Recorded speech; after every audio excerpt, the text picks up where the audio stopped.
It's not. I was just looking at it because I was like, oh, I just saw it.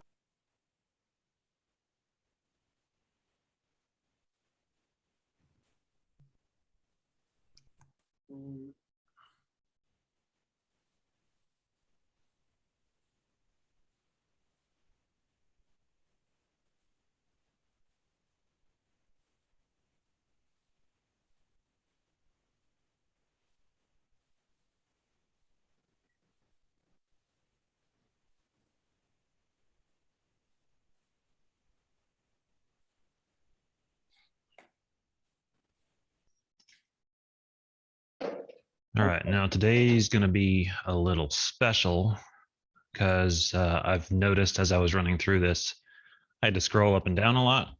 So what I'm going to do is include my little snipping tool here for the, well, I didn't intend to do that. I'm going to include this screenshot so that we have it whenever we want, but I'm going to put it on the other monitor. So right now everybody can see my Jupyter, correct? Fine, I support you in doing that. Here's what's going to happen next. You're going to do me a favor and I'm Cool. And You're host, so you can mute everybody if you need to. okay. And now people can see my snipping tool screenshot. Yes. Yes. Cool. All right. So let's get started. What we're going to be looking at today is we're going to try to estimate. Remember that line line plot we talked about last time about a best fit? We're going to be trying to estimate what one might be for this data here. So let's get into that. We're going to be using a couple data models. We're going to use the linear model first, which will get us used to what we're trying to do. And then we'll worry about quadratic and power law after we do that. So first thing, and I kind of think this lab is going to be, it's less important. I would still keep it up for later.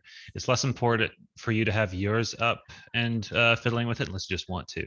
And more important that we work together on what my plot's going to look like. So let us run our functions. And now we will, all right, we've got our data in. And what is our data? Well, it's just all of, oh, come on, Windows. It's all of this. See the X table and Y table? It's all of the data here. All right. So let's try using the linear model. Now, what is the linear model? Well, does everybody remember y equals mx plus b? That is, let me get my annotation tool out.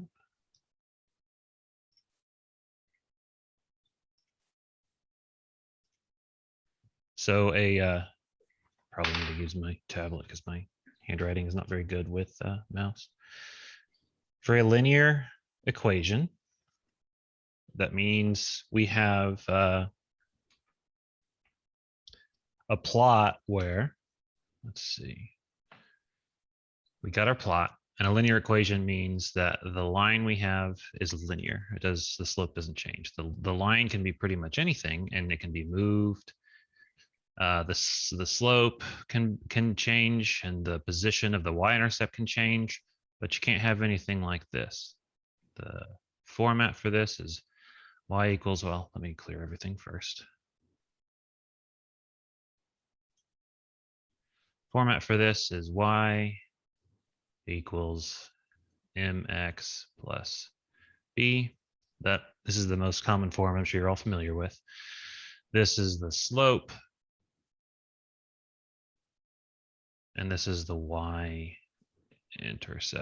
right here.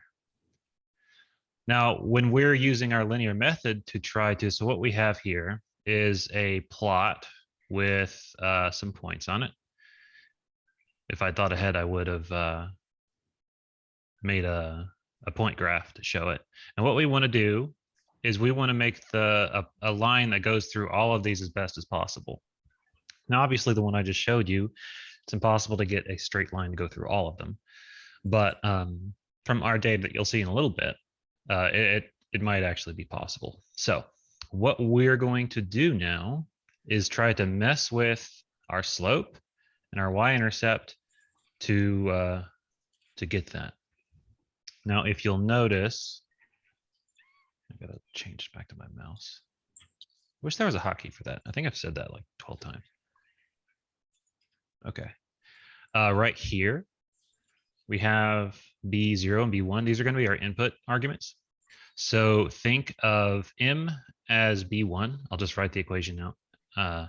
Y equals B1 X plus B0. Now, why is it written this way? Is because for any number of, what's the right word? So right here we have X to the 0, and here we have X to the 1. Can't think of a good word for this, but for however many we have, so we have Y equals B in X to the N plus so on and so forth. That's why it's written this way. So B0. All right, so that's the reason it's written this way. So think of your slope as B1, and this is going to change how the slant of the line looks. If we have B1 as 0, then it's going to be a flat line. And the larger B1 is, the closer it will be to vertical. And this is going to be your y-intercept. So that's going to be, for the same slope, it's going to change where I move on the y-axis, where it intersects it. Okay, so we're going to play a game of changing these around to try to find the best line that fits the dot. That's the game. It's a very important game. It's like a billion-dollar game, billion-dollar industry. So let's begin. All right. Don't think I need this. Wish I was left. Well, I wish I was ambidextrous. Don't wish I was left-handed. Okay. So this is going to ask us for a B0 value. I call this B0 just because I'm used to talking that way. Now I'm going to start out with a very simple line that we can see. So what's a very simple line? It's y equals x. So my y-intercept is going to be 0, and my slope is going to be 1.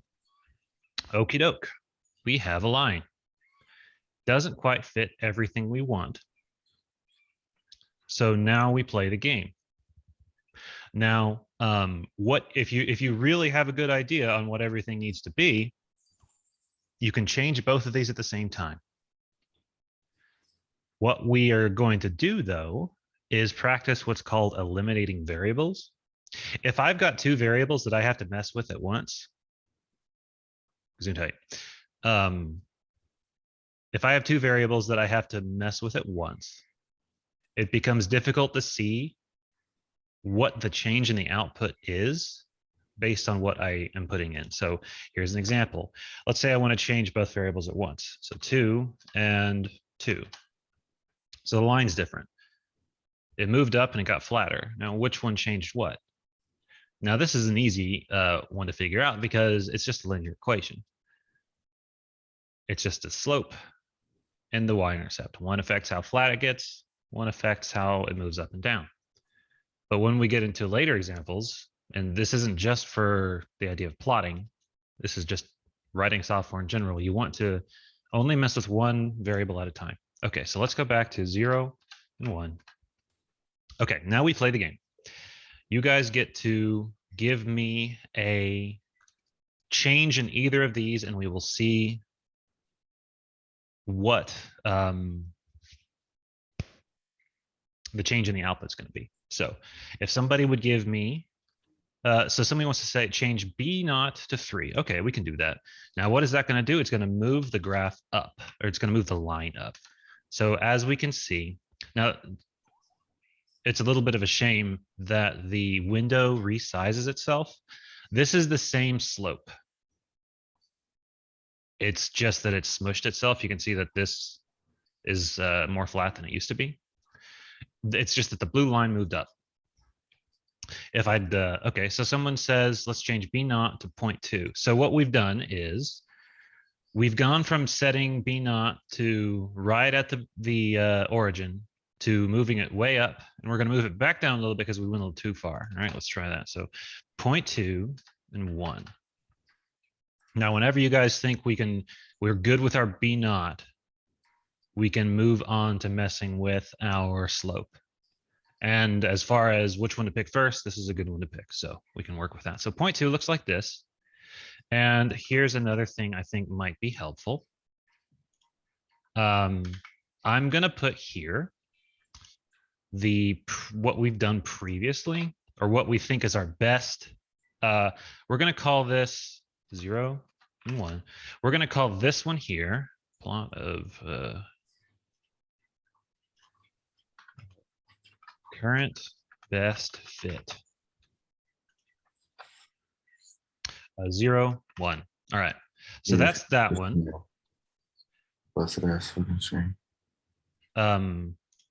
So that's this one, which we think is our current best fit, just because it's the first one we do. And this is our new one. Do we think our new one's better or worse?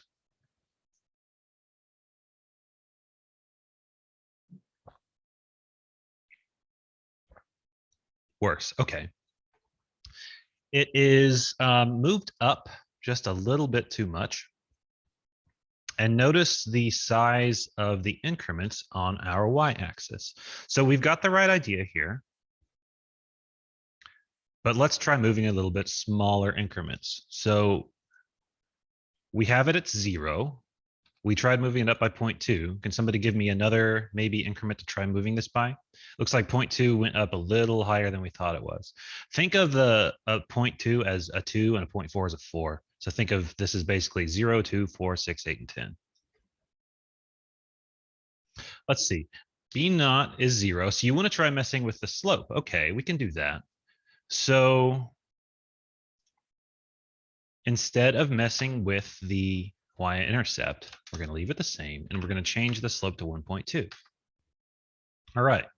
Now, as you can see, I really need a better setup.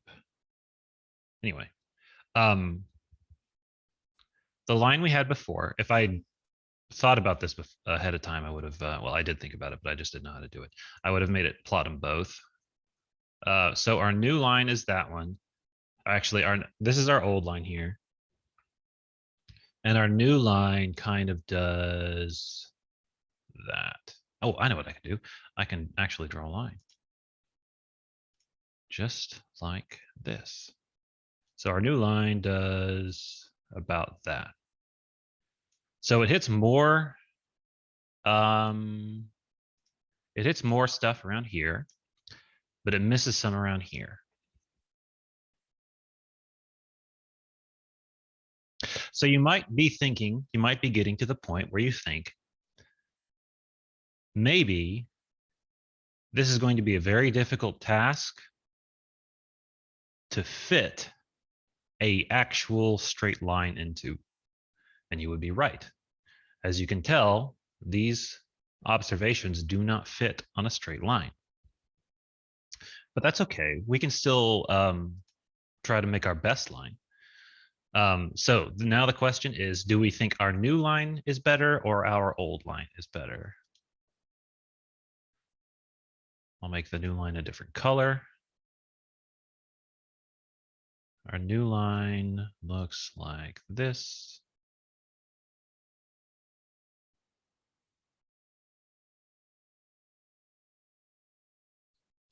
And our old line looks like that. So poll the audience. Is our new line better or is our old line better? And it's totally fine to pick either one. We'll get into what it means to be better once people say. So I got 1 volt for old line.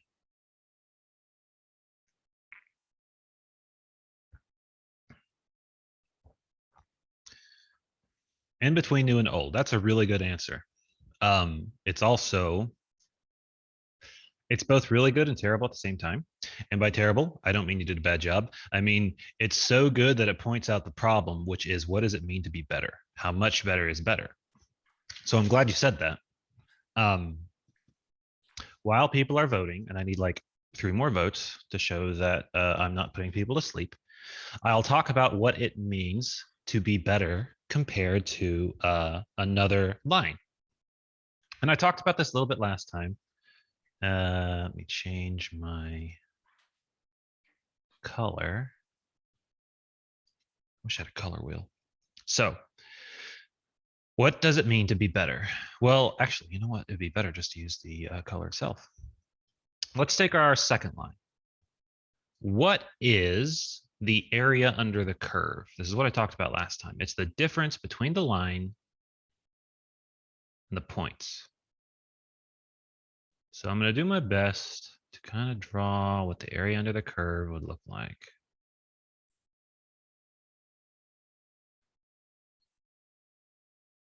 Looks like this for our new line. And it looks like this for our old line.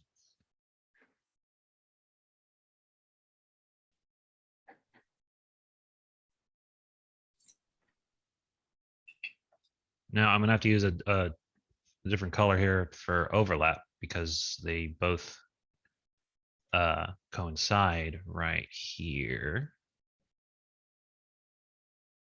But basically, the game you have to play is, so since the purple area is overlap, you completely rule that out.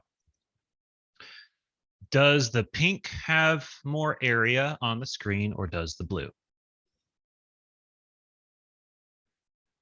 And the area that has the least amount is your best model currently. And then you play the game of, okay, well, now we have a new best one, or maybe we don't. We change our increments some more. So what do you guys think? I have one vote for old and one vote for, they're both kind of decent.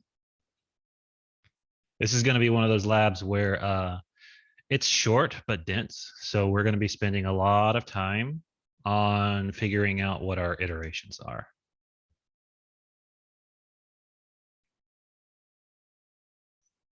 Come on, guys, don't leave me hanging. I don't like talking to just myself. The second line is better. I kind of think so too. So would you then say you think there's less pink area than blue? Yeah. Now my drawings aren't perfect, obviously, but I think so too. So what we gather from that is that our input was 1.2 as opposed to 1. So let's change our current best model to have a slope of 0 and a y-intercept of 0 and a slope of 1.2. So this is now our current. I'm going to change the color of this. I would do that. I'll think about it while I talk. I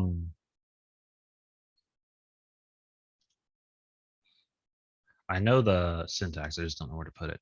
Anyway, so now our question is, we've got a new best.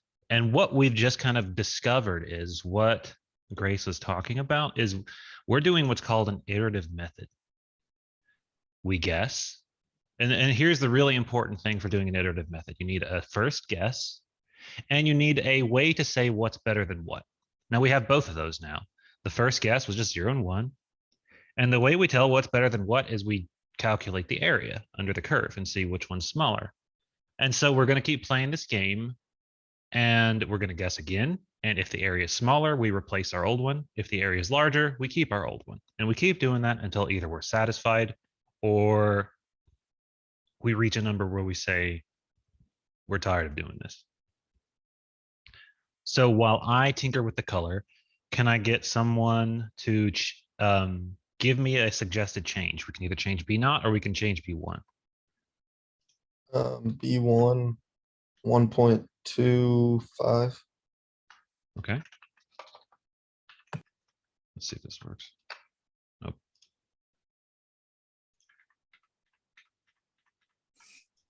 All right. This is 0 and 1.2. And our new one's going to be 0 and 1.25. All right. So the difference is a little hard to see. I'll do my best. But that's kind of what's going to happen when you get into, we're fine tuning now. So where does it cross? It crosses right before 0.6. I can make this line thinner. So draw.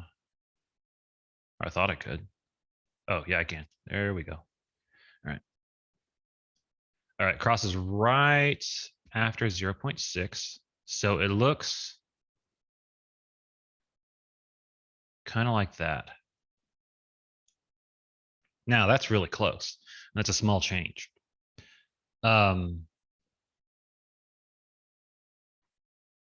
We're kind of getting to the point to where if we're going to fit a line to this, it's going to be really close. So I appreciate your input there. That was really good. Can someone else give me just votes in the chat? We can change B naught, we can change B1, or we can say this is close enough. So where are we? Are we close enough yet?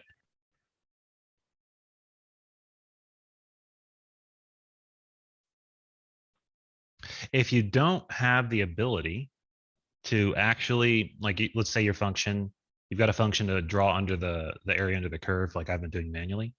If you don't have that, something you can kind of do, you can count how many points are above the line and how many points are below, and trying to keep kind of track of their magnitude. So we got 1, 2, 3, 4, 5 above, 1, 2, 3, 4 below, but these ones below are further below than the ones above are. So someone says you think 1.15 would be closer. Okay, let's take a look. I think changing the slope to 1.15. So this is the same thing we did above. Oops, it's just, oops, I double oopsed. That's going to be a problem. All right, 0, 1.15. Same thing we did above, except instead of going steeper on the slope, we're going a little slacker on the slope. So that would look like this. So this crosses here. So we've got 3 lines that we kind of think might work. Now, of these 3, I guess really the question is, do you guys think the pink one is better or the green one? And if you think it's too close to call, that's another thing you could say.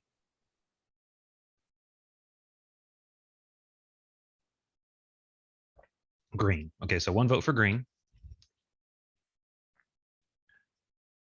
2 votes for green. Okay. All right. I don't think there's a wrong answer at this level.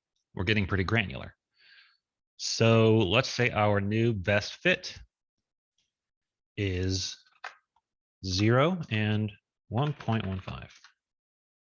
Okie doke. Now we've reached a new iteration. Question is, have we met our tolerance? And the tolerance is the close enough, or have we met our number of iterations? Our number of iterations is, I'm only going to do this 5 times, and after that, I'm done. So do we continue? Is it close enough? Or have we done it too much? So someone says, change B naught to 0.05 and B1 to 0.95. That's pretty specific.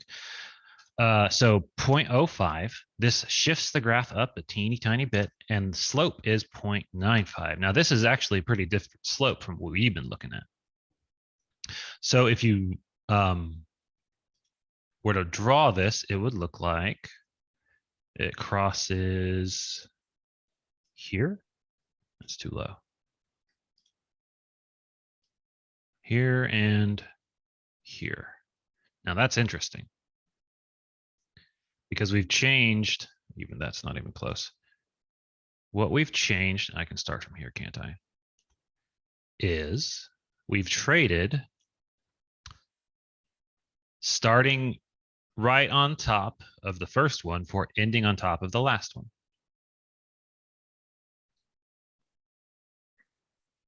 So these are an interesting change. Instead of messing a lot with the slope, we're messing a lot with the y-intercept. So I think at this point, well, let me ask you guys, do you think we have successfully given enough of an effort to say maybe a line's not going to be the best thing to use here? Or should we keep trying?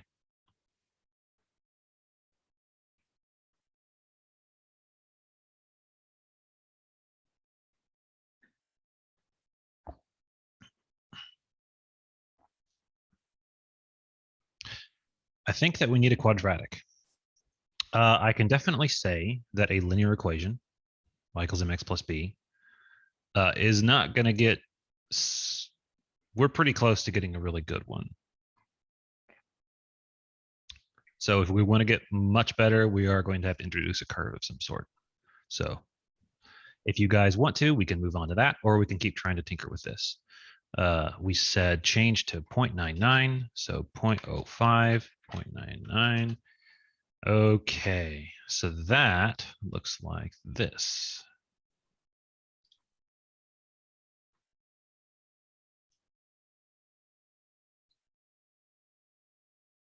That's pretty good. I'd say that's probably our best fit so far.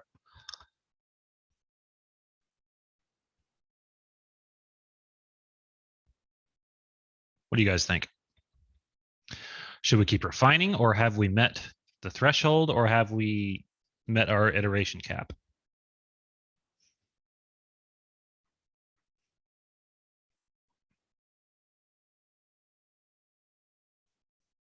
Because as you can see from the scroll bar, there's not much volume to this lab. It's just kind of dense.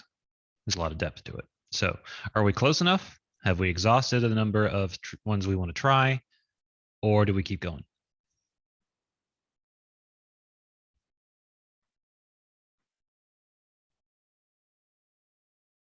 I think we're close enough. Okay, that's 2 votes for close enough. So that's 3 votes. All right, good enough. So let's say we've gotten pretty close with our line. And from there on, we're going to try to do something better. Now, when I mentioned before, trying to do the area under the curve, another name for that is the residues. It's saying it's actually more accurate for what we're talking about, because instead of getting the area under the curve, here's what we're doing. Change the color. When you get the residues, instead of calculating, you just, oh man, that is small. I changed the thickness. Instead of getting the area, what you do is you just count the differences at the points. And this is more appropriate. The reason I said area under the curve is because I'm a math major and I'm used to integrals. So what this does is it's going to give us 1, 2, 3, 4, 5, 6, 7, 8, 9, 10, 11 points. We add them together, take the average, and the smaller the residues, the better. The reason I say under the curve is just because you see all those points in between the points. These areas here, it's just what I'm used to. So I will use the residue. I will save the residue from now on. So out of curiosity, let's take the residues and see what they look like. So we had, there's my drawing. I think I'm just gonna, yeah, I can do this. I'm pretty sure 0 and 1.15. Take the residue. It's pretty small. I'm gonna copy that so we don't lose it. And 0.05 and 0.99. Okay. We had what we got is a smaller difference in this one, which would be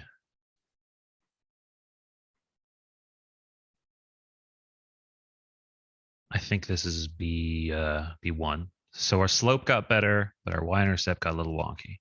But either way, they're pretty small. All right, let's try looking at a quadratic model. So as I was saying before, we have, y in equals x in b in plus x 1 b1 plus x 0 b 0. Can anybody tell me what x to the 0 power is? It's 1. So this is just 1 times B0. That's the reason. The reason I drew this out is so that what we don't have is this B0 and it be a little confusing to be like, wait, where'd the X go? It's here. It's just X to the 0 is 1. So for here, what we're going to have is Y equals B2 X squared plus B1 X1 plus B0. Now, this is going to be a little more difficult to see what changes what, because before it's very clear that B1 changes how flat or steep the curve is, and B0 changes where on the y-intercept the line goes. Now here, it's a little more complicated to talk about. So X squared looks like this. Actually, that's kind of exactly the opposite of what I was trying to draw. It's hard to do. Drawing's hard, guys. All right, let me start from here. X squared looks kind of like this, minus the point at the end, and X4 looks like this. So increasing the number here is going to make this concavity change a little bit. Well, I guess that works. Okay, so let's start messing around with stuff. We're going to do the same thing we did before. Let's just start with 1, 1, and 1. And I'm going to make another cell, and I'm going to say that this is our current best fit. All right, I'll run it again. I'll make it 0, 1, and 1, just because it puts it right here. Seems sensible to me. All right, so I've given 0, 1, and 1. I missed some things in the chat. Everybody's putting some 1s, so I kind of missed that. Oh, yeah, I asked, never mind, disregard. All right, so we're back in the business of changing stuff. Again, I recommend we only change one thing at a time, unless you really know what you're doing. But for at least a couple times, can somebody recommend something to me that we can change? We can change the B0. It's going to do the same thing. It's just going to move the whole thing up and down. Or we can change B1 and B2. Now we can change B1 to see what it does. We can change B2 to see what that does. So what shall we do?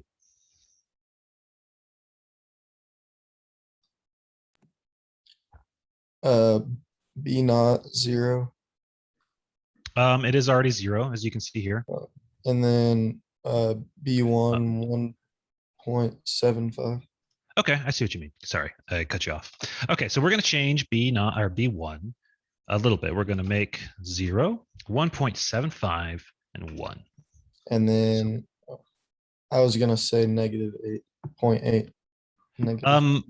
That's cool. I'm glad you were able to see two things at once, but I really want to dial in on changing one thing at a time. So I'll do that next. Just don't let me forget.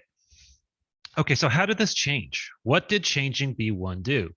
Well, let's see. What is our new kind of wish I could make these smaller, but I can work with this. All right, what did changing our B1 do? Well, our new line looks kind of like, ooh, that's weird. So it goes through here, kind of has the same slope, starts at the same point, but the earlier numbers are higher than the later numbers. Okay. So it looks like B1 has a higher influence on the numbers on the lower side of the x-axis than it does on the later side. Okay, so what did you say you wanted to change B2 to? Negative 0.8. All right, negative 0.8. So I'm going to do 0, 1, and negative 0.8. Because I want to change one thing at a time. Now, what did this do? And I'll try to leave the old one up. I remember what it looks like, sort of. So when we changed, curves are hard to draw. When we changed B1,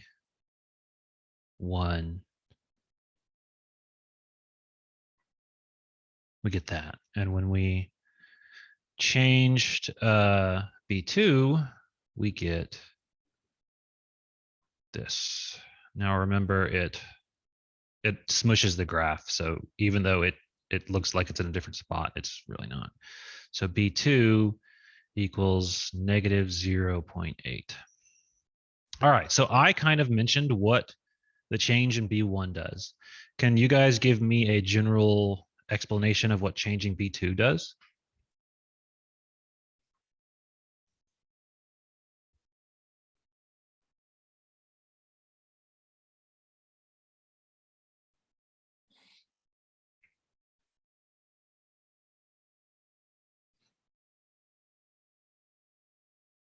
When I change B2, what happens?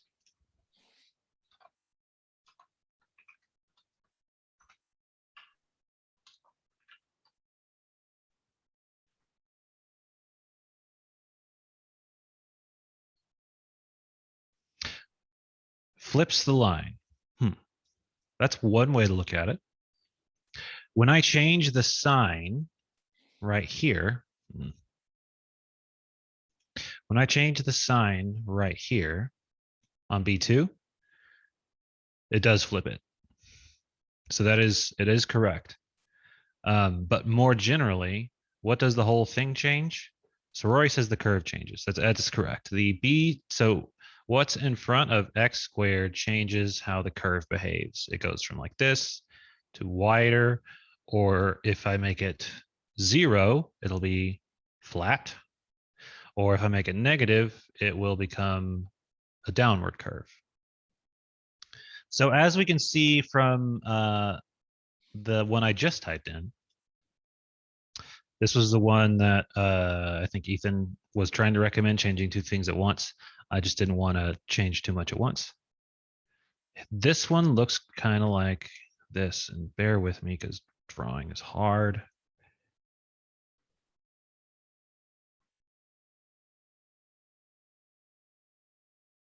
All right. So this is B1 equals 1.75 and B2 equals negative 0.8. Okay, so I think it's pretty obvious, but which one do you guys think looks the best? We got 4 lines here. So what do you guys think? Orange, we got 1 vote for orange, 2 votes for orange. How would we calculate that to actually answer it rather than just taking a look?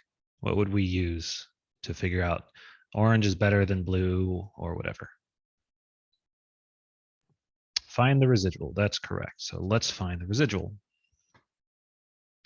All right. So the first one, which is, I do think blue is better than pink, and I think blue is better than green.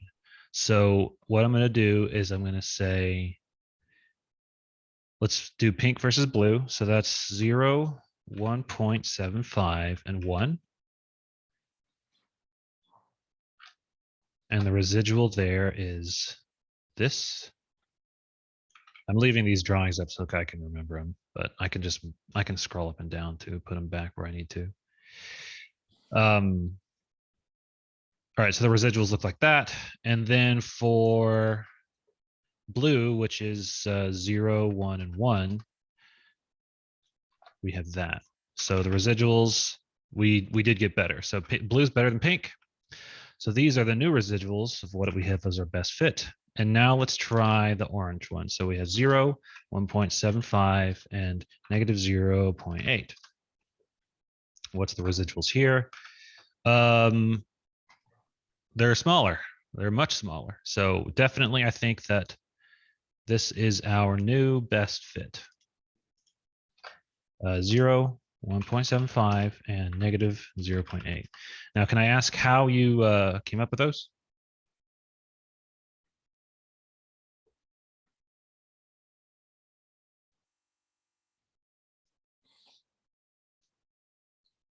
I think that was Ethan.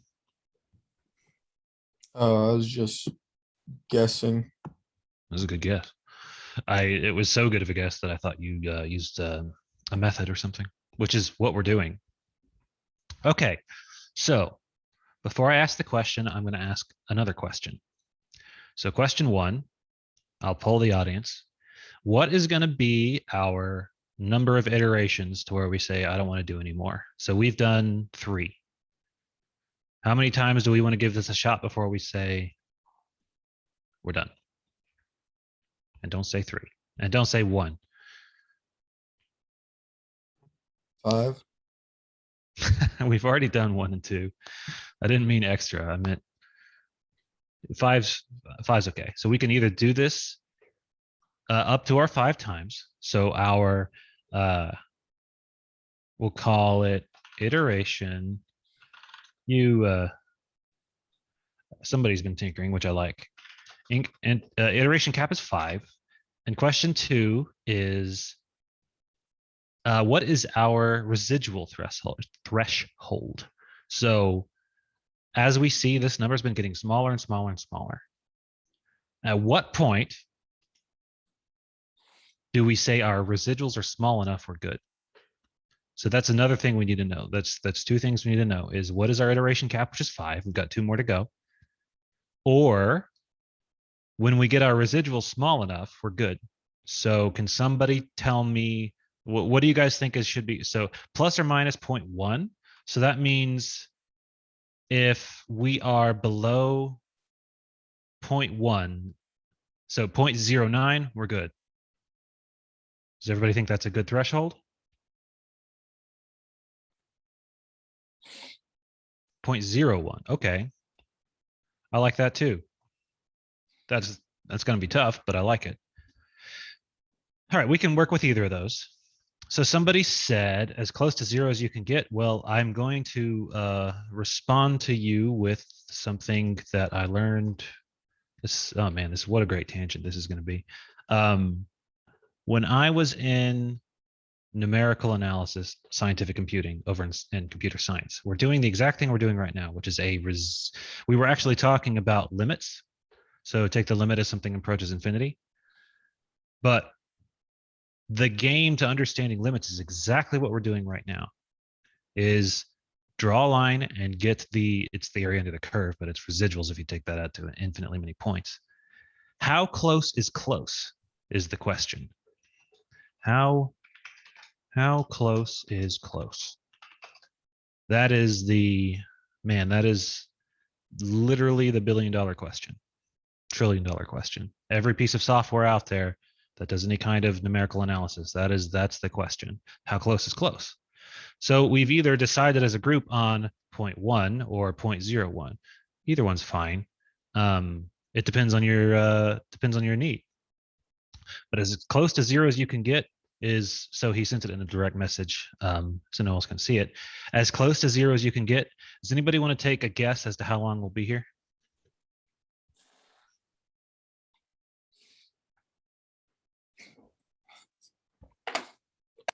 A long time. We'll be here until the last stars in the universe die out. It's fine. If you typed it in direct message. As close to forever as you can get is exactly right. You may not realize how subtle and meaningful of a question that is, as close to 0 as you can get, but I'm glad you asked it, because we're in the business of as close to 0 as you can get would be amazing, it'd be great. But you put this on a computer that has the perfect method that will eventually give you as close to 0 as you can possibly get. It will run until the last piece of subatomic particle decays in the universe. It'll be running long after the carbon in your computer decays. But I'm glad you asked that, because nobody wants to wait around that long. So what are we going to do instead? We're going to pick a threshold of number of times we're going to try. So if we get over 5, we're done. We want to pick a threshold on how close we can get. If we get within 0.1, we're done. And yeah, that's what we're going to go with. So we've got 2 more tries to try to get this residue under 0.1. So Cole above said, and I'm loving the participation here, guys. It's been really fun. 0, 1.58, and negative 0.6. That's pretty good. That's pretty good. Okay, so our new residuals were this. And let's run the new one. That's yeah, I think that one wins. We have met even the most strictest threshold of 0.01. How did you come up with that?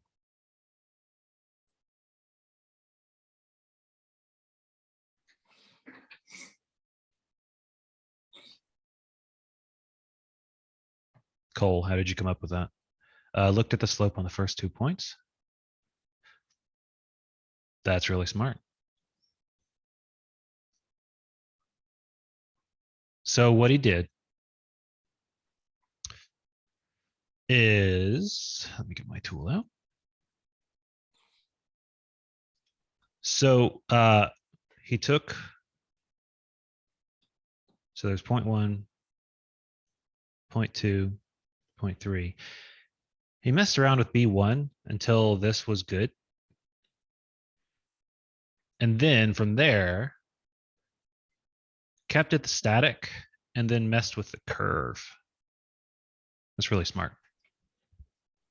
Okay, we've met our threshold. So even though we have done 4 iterations, we have gone below 0.01 in the residuals, and that's as close as we wanted to get. Now, the important thing when you're actually doing this for a job is, when your boss comes in for some reason. Now, I won't even say some reason. I'll give you an actual example. Something. One of the languages I worked on was used to do this. In fact, I'll get my tool back out. So you've got the Earth with I'm not a great artist, okay? There's Florida.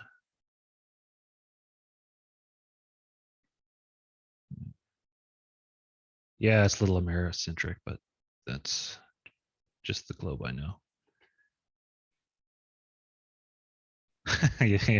yeah, that's pretty good. So as I tell the story, I'll try to fill this in a little better just because I'm a little OCD. But in orbit, you've got a space shuttle. And the question is,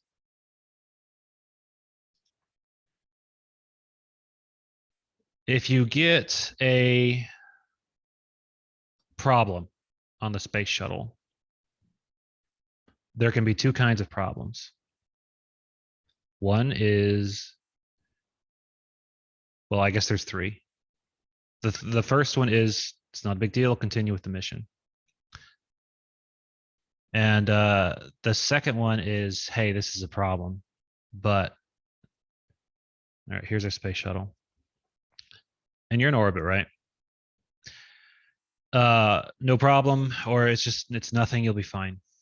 Problem type 1 is you can continue with the mission, but the next time you come around in orbit, you need to come down. Problem 2 is the very next immediate, because they have these places all over the globe where they can make an emergency landing, is you've got a hole in the hull or something, a tile's damaged, you got to get down right now. So the very next emergency landing, you got to get down right now. The issue is the Earth has this atmosphere, right? It's the thing we're breathing. If you make a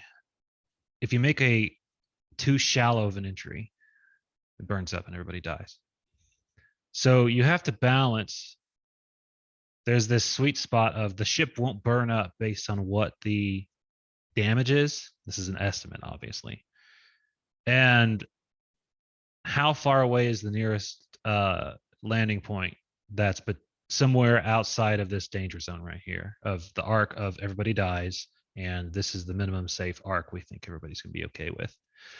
So the software has to say, how precise do we want to be and how fast does it need to run? Because, you know, a piece of shrapnel pierces the hull. If I'm running 10 million iterations, that's, I don't know, 5 minutes. Everybody's dead in 5 minutes.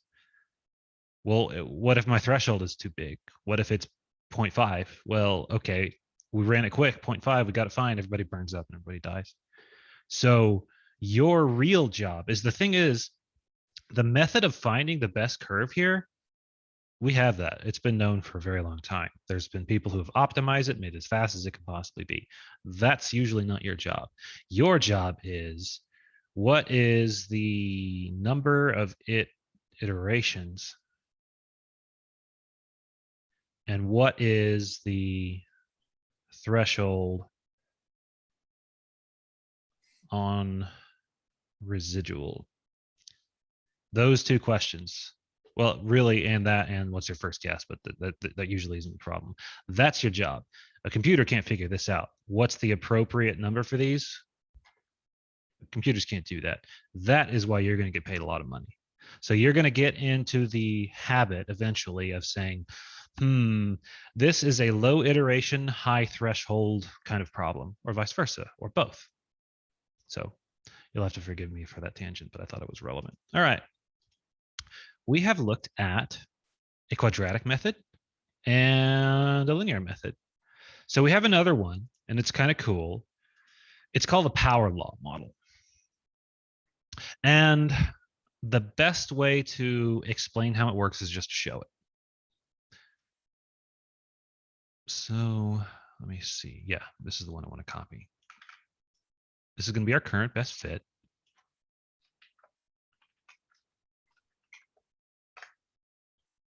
We'll start with 1, 1, and 1. And then we'll have our actual stuff. So 1, 1, and 1 looks kind of not great. Let's see what we can do to have a good initial guess. Let's try 0, 1, and 1. That looks better. So it looks like 0, closer to 0 for B naught is good. And let's change one of these just so we can see some stuff. Okay. So this B naught seems to affect our intercept. B1 seems to affect the steepness of the line. And B2, well, we're going to figure out what B2 does.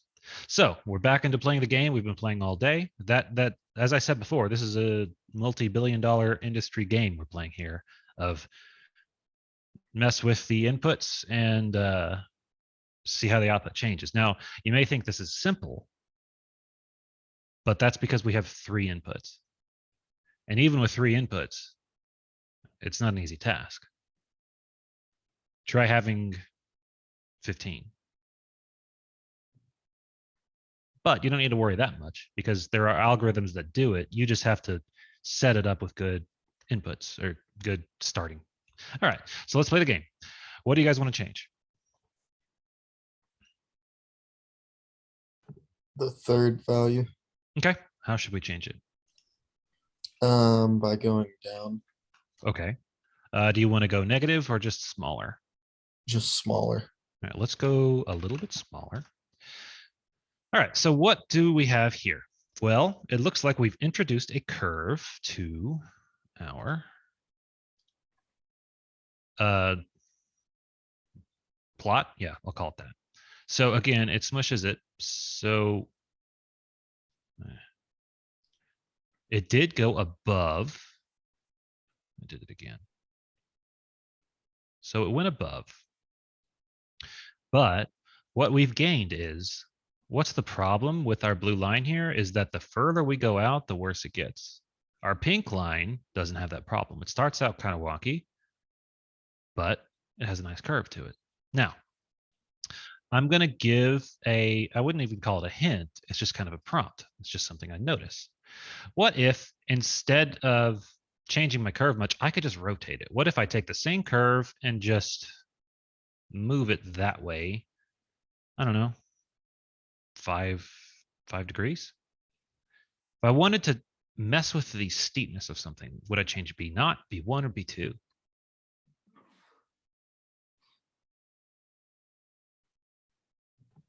B2. B2 changes the B1, curve. B1, Yes, B1. B1. All right. So let's take the same thing you recommended and let's make 0.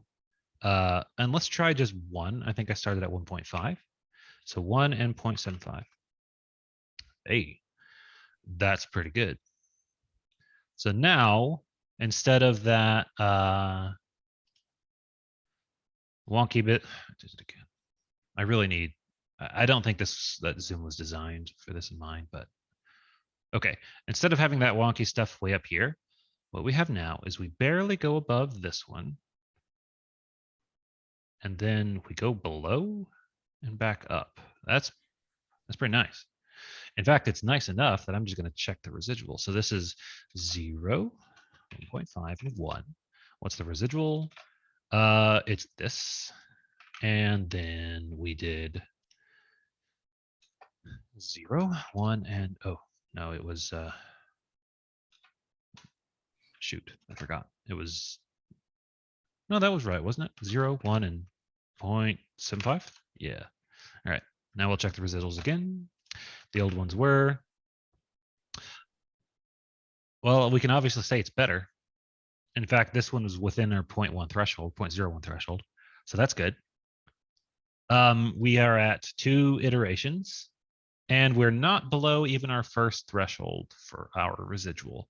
So I do think this is a lot better. We're going to clear our drawing. We're going to make our new best fit. I don't even need to say I think it's better. The residuals say it is better. So 0, 1, and 0.75. All right. So this is our new best fit. All right. What shall we change to try to get this residual a little better? So towards that, I'll prompt this line. Which ones is it missing on? Well, it's missing on this one, this one, this one, and this one. I don't think it's the steepness. I think the curve needs to be a little less curvy, just a tiny bit. So how would we do that? Should we change B not B1 or B2?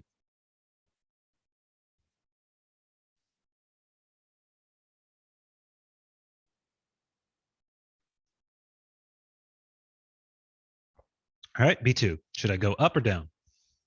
And I think we are in the area where we want to make teeny tiny changes. All right, we want to go down. Okay, so let's try 0, 1, and 0.65. Sure, let's try that. All right, our new residuals are this. And I guess I shouldn't say new. Our current residuals are that. And so we've gone from 0.149 to 0.19. So that's it went a little too far. So maybe I should do 1, 0, 1, and 0.7. Yep, good idea. That is almost within what we want. This is, it is definitely our new best fit. 0, 1.7. So this is our new best fit.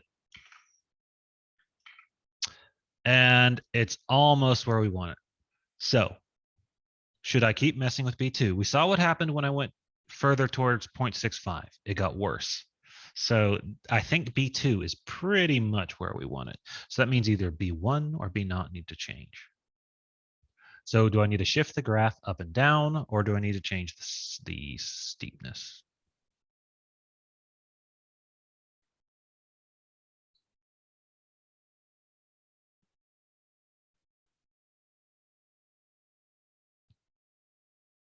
I would say steepness. That would be my guess too.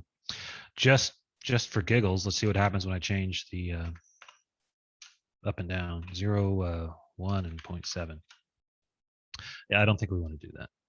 Okay, so we want 0. And what should we change our B1 to? Should we go up or down? And we definitely, so this is round 4. So this is going to be our last shot. Should we go up in steepness or down in steepness? Now I'm saying steepness. That's just an estimate of what I think. That's the best word I can put to B1. So should we increase B1? Basically, I think we should either try 1.1 or 0.9. What do you guys think?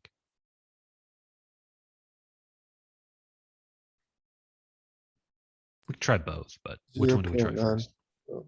0.9? Okay, 2 votes for 0.9. 0.9 and 0.7. All right. What do we get for our residual? They're worse. So let's try the other way. 0, 1.1, and 0.75. All right. Again, we got a little bit worse, but less worse. So by going up a teeny tiny bit. I think it's because we used 7 for the third. Oh, did we? Yeah. Yeah. You're right. Okay, so let's try 0.9 again and 0.7. So this is what I should have done. Let's see, 0.5, which is a lot worse here. 0.05, a little worse here. Okay, so let's try the other direction. 0, 1.1, 0.7. Okay. All right, 0.6, 0.04. All right, still a little bit. So let's try changing it. 0, 1.01, 0.7. Okay. 0.07, 0.004. All right. So what we have managed to do is we got closer on this one by a little bit and got a lot worse on this one. So 1.03, sure, if you think so. 0, 1.03, 0.7. What I was going to say is, so 1.01 was a little better. What I was going to say is, with the try of this, we have reached 5 tries. And our residuals, our current best residual is 86% over what our really strict threshold is. But it's at about, it's 18.6% of our strong or our weak threshold. So we've met our weak threshold. We've reached 5 iterations. That's pretty good. So I think we had actually the best results with our quadratic method, which your mileage will vary on which method is the best. So I suppose I should have added another thing to that list of things that is your job, along with a good first guess and a good cap on iterations and a good threshold. You also need to pick which method you want to use. Now, in reality, you can run a lot of them at the same time, but I digress. So we've gotten pretty good and we've reached 5 tries. And as we said, that was the number we wanted to go with. That's kind of funny, isn't it? I didn't know that was, I mean, I ran this before, but I didn't realize that that number was so close to what we had. So the one that was automatically in here for, we had, that, isn't that, hey, somebody looked at the later code, didn't they? You tricked me. That's okay. Wait, did we use 0.6? Cole, did you come up with 0, 1.58, and 0.6, negative 0.6 on your own? That's astounding. You almost got it perfect. Good job. So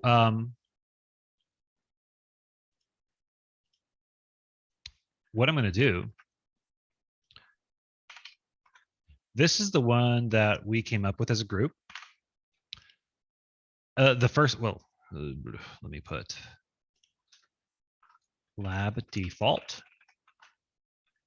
and lab group activity. All right. So you'll have to excuse me if I get excited. I like math and I like teaching math. So this is fun. All right. So the fraction was what? It was 0.15.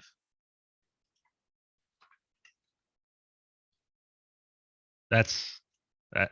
What does that mean? It means through our tinkering around, we got something pretty good. This is a good estimation. So good job. Now I spent a lot of time on this first part because it really teaches the methods that this next part is going to use, and it won't be nearly as laborious. So we did this. This was the time we spent in the last hour. It was good. Thank you for your participation. It's a lot nicer when I'm not talking to nobody. All right, let's look at example 2. So in your lesson for I guess lesson 13, you used interpolating polynomials. Anybody know what interpolate means? I don't know if that was discussed, but it's the task we've been doing of going in between stuff. You could loosely call that interpolating. All right, so we have our data. Glad you're not an English major.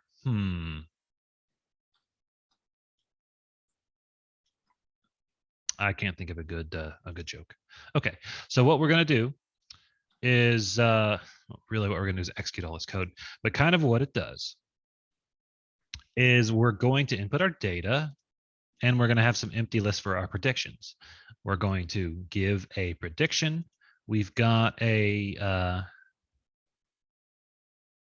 size for how many times we want to try this, and then we're going to plot what the fitted polynomial is going to be.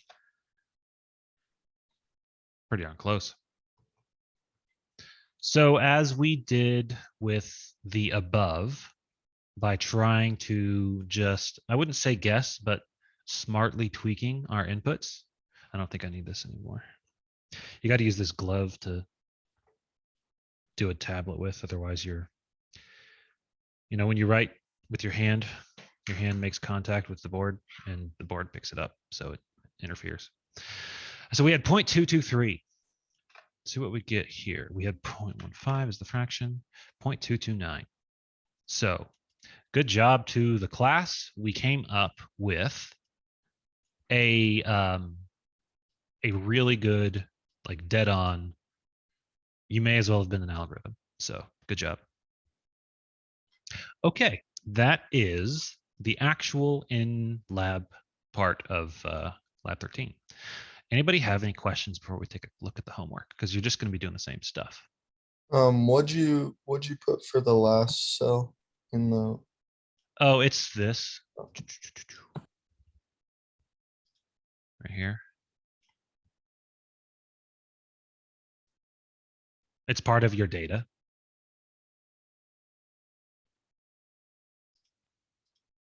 I got it. Yeah, it's mentioned up here.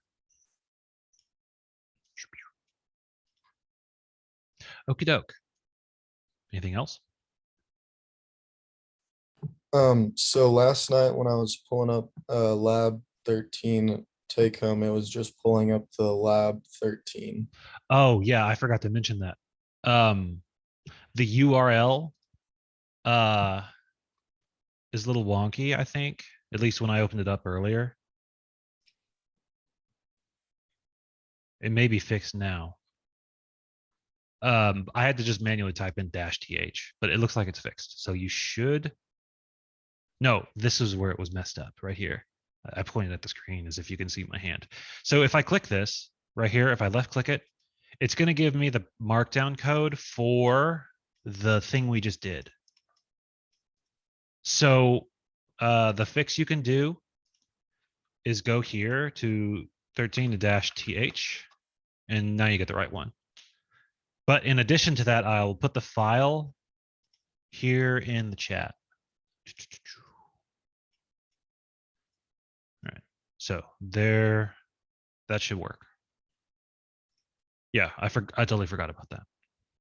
You put a math problem in front of me and I get excited, so What can I say?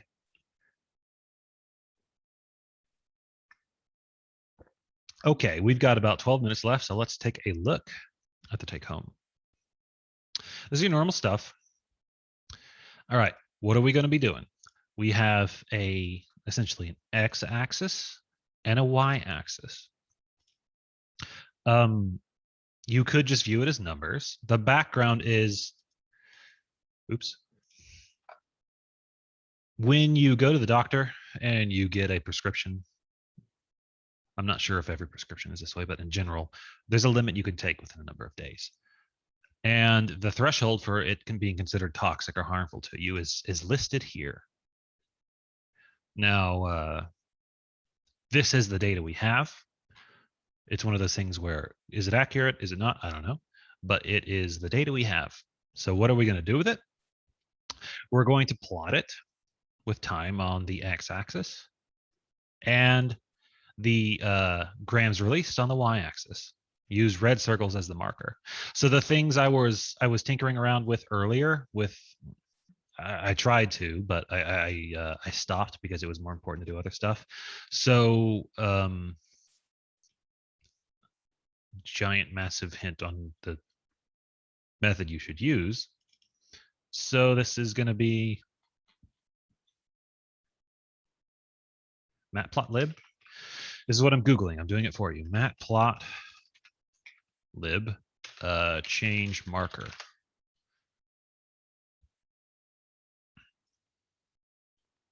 So these are the kinds of arguments you can give to change the marker, and that's part of your homework. Now, obviously, I didn't just give you the answer, but I did give you the method to actually find it. Knowing what to Google and how to Google is a very big thing. So you need to plot this, use red circles as the marker. By default, it was giving us these red V's. You might remember the other day I was messing around with X's and all kinds of stuff. Meaning you can change it to a lot of stuff. So that's step one. Step two, you want to create and plot a linear data model using a blue curve for the model. It's kind of funny because this was what I was doing with my little draw tool, is just using different colors. You're going to kind of be doing that. Create a list of prediction error, i.e. produce a histogram of these errors. This is your residuals. Compute the sum of the squares of all the residuals. So I'm not sure if you've gone over what sum of the squares is in lesson. If not, say something and I'll go over a little bit, but it literally is exactly what it looks like. Okay, so you've got a skeleton framework. Actually, this is called scaffolding in software engineering. This is your scaffolding to build what you needed to do. All right, so that's exercise one. Did you guys go over some of the squares?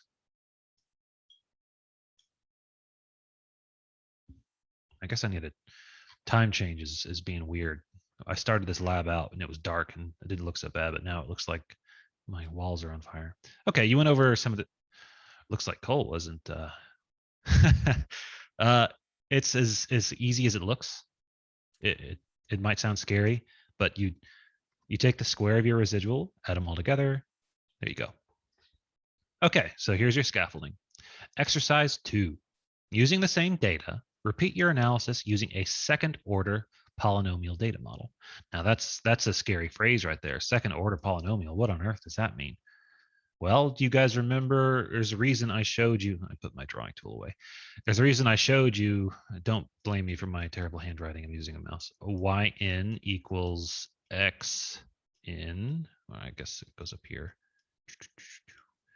B in plus dot dot dot plus x2 b2 plus oops b1 x1.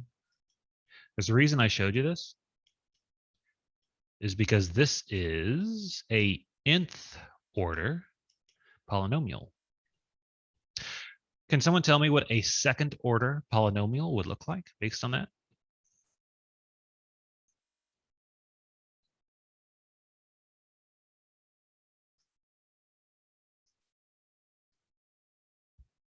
So what does y2 look like?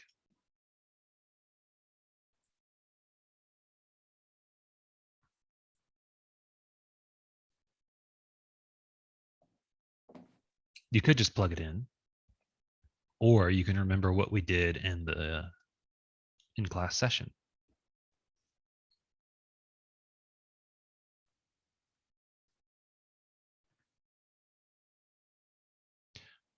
Or you could look right here.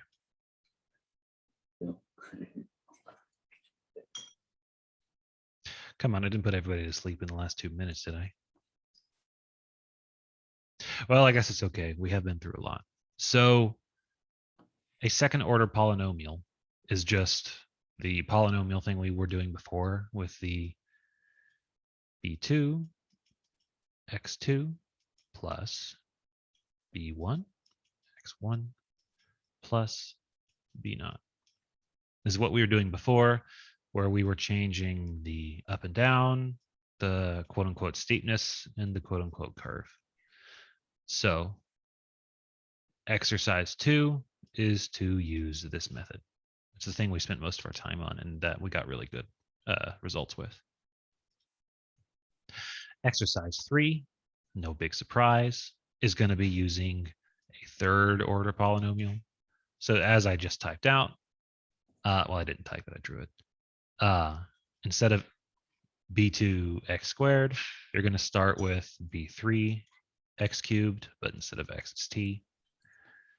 So you're going to have 1, 2, 3, 4 variables to mess with. And I think it really is probably a good thing to, I think text. Yeah, I can do that. As we were doing before, a resid of plus or minus. Now I like 0.01, but 0.1 I say is not terrible. And a I don't think that's unreasonable. Dr. Cleveland may disagree, but we had some pretty darn good results with it. So I would say at least do that. And if by the time you get done with 5 tries, you're way off, send me an email. I'll even leave this up. Okay, so exercise 4 is you're going to repeat this process using an exponential decay type model. Now that's a scary thing. It's listed right here, but it's still kind of scary. Well, what's the difference between all these things? Let me get the right color out. Well, we've got our plots. X squared does this. X cubed kind of does this. X squared looks like that. Exponential kind of decay, depending on the axis, will either, it's a lot faster than anything polynomial. This is literally any nth degree polynomial won't touch this. So it's going to just go up ridiculously fast, or if the axis is flipped, it's going to go that way. So it's just another way that you've got one thing to tinker with. And luckily for you guys, you've got one thing to tinker with and 2 things to tinker with.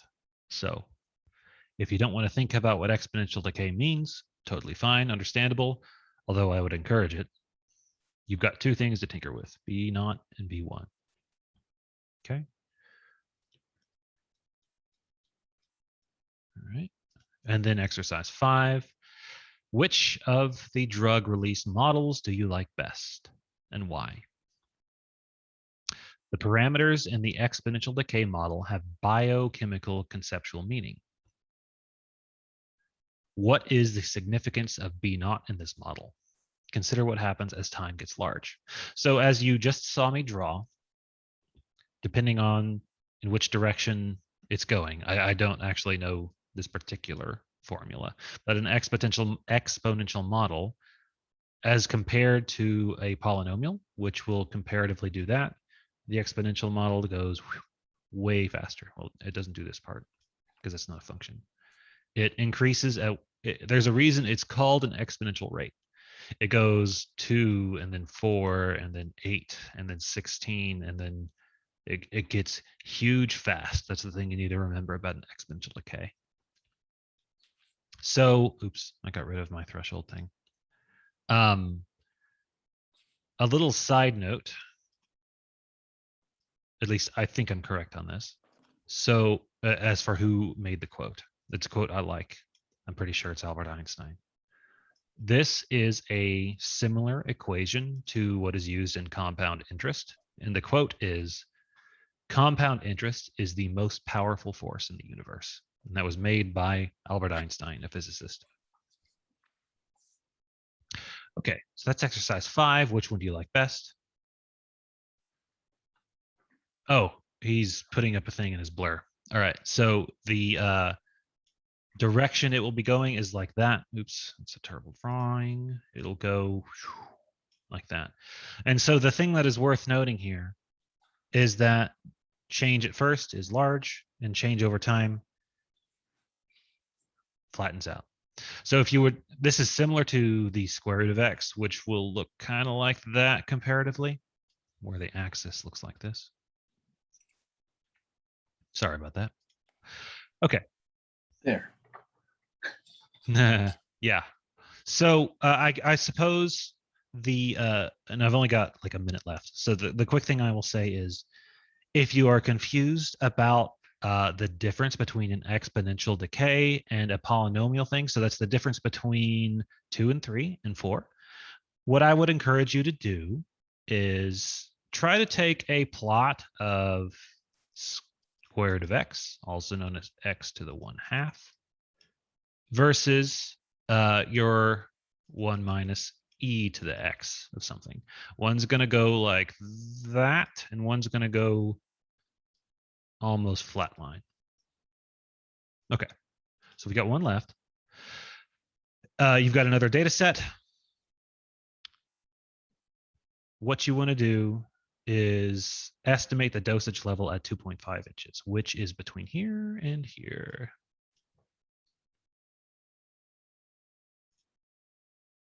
Okay, so this was a great lab session as far as I'm concerned. I appreciate everybody's participation. Sorry, I'm bending over. My dog wants to go out, but yeah. Video failed. I guess that's not super ideal for the people who weren't here, but for the people who were, this is really cool. Why do I think it's really cool? Is because of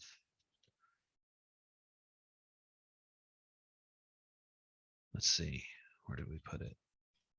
We got this number, which was take an algorithm off the shelf, you get this, and we got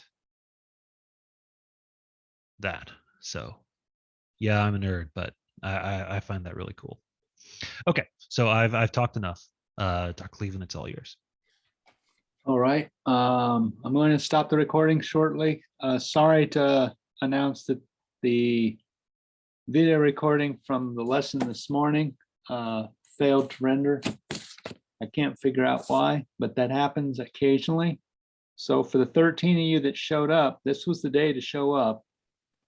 Fortunately, the lab was very much like the lesson. That was by intent. So if you did not attend the lesson, you've been exposed to all the things that they had in the lab, with the exception of one last part of the lesson, which you can read on your own. We'll pick it up on Thursday just to be sure. And I'm going to regain control of the deal. If you scroll to the bottom of the lesson, is the only thing that you will have missed, which is that stuff. So I'll pick that up again on Thursday. Does this look That, orange? Everybody Oh, have a good afternoon, and work on this lab. There's also a homework assignment that was just posted that's due next Wednesday. And it's a high value homework assignment, so go take a look at it, because it's using all the pieces that we have. It's using plotting, pandas, and NumPy. So take a look at that. I will see you on Thursday. Have a good day. Bye-bye. Thanks, Josh. Yep, I have office hours tomorrow at 9 a.m. if anybody needs help. I'm about to hang up everything, so you're going to get disconnected, everyone. Bye-bye.